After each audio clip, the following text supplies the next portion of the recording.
Finally reviewing itong Tevian, the Ultimate Artist Stick. Tinry ko siya ng tuloy-tuloy 1 linggo guys, and ito na, i-share ko sa inyo ang aking thoughts per product. So let's start with the Glow Bomb. So ito si Amber, ito si Comet Kiss, this one is Lunar.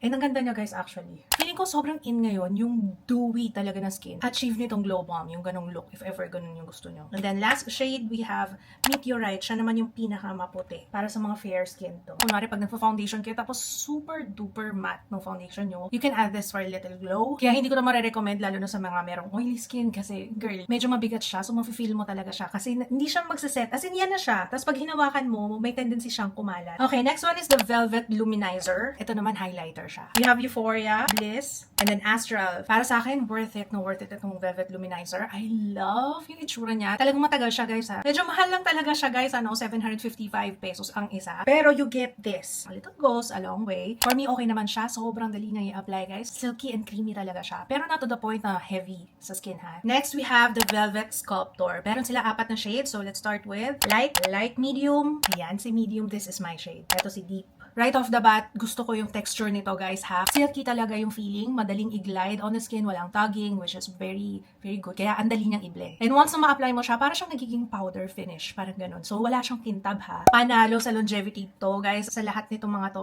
Ito yung natira talaga nung sinuot ko siya buong araw. Nasa skin ko pa rin siya. And hindi ko siya ginamitan ng contour powder or bronzer powder on top. Siya lang talaga. Sa akin, it's definitely a yes. Maganda ang shades, very akma sa ating skin tone. The Velvet Blush. Alam ko marami sa inyo excited dito. Iswatch muna natin. Mamaya ko sabihin ang aking thoughts because I have a lot. Baby Chi, chill out. Classy Mauve. Love this shade. Peachy Peach. Yun yung shade na suot ko ngayon, guys. Raspberry. Sucre. Vintage Rose. Last one is Warm Desire. Ooh, ganda rin yung Warm Desire. Yan yung lahat ng swatches. Sobrang dali niya i-apply, madaling i-blend, kahit yung fingertips yung gamitin mo, sponge or brush. So wala tayong problema pagdating sa department na yun, ano? Okay ang application. However, it moves. Ayan, oh. Kahit na mag-set ka with powder, guys, ganun pa rin yung nangyari. Para sa akin, Velvet Blush is ano, Glow Blush. Ito hindi ko na tinangka talaga, guys. Meron siyang shimmer. And the choices of colors, medyo interesting siya. I don't know. Siyempre, mas gets to ng mga makeup artists. So, hindi ko alam kung anong purpose ng bakit ganito katitengkad. Ang nice ng kulay nito. Lalak.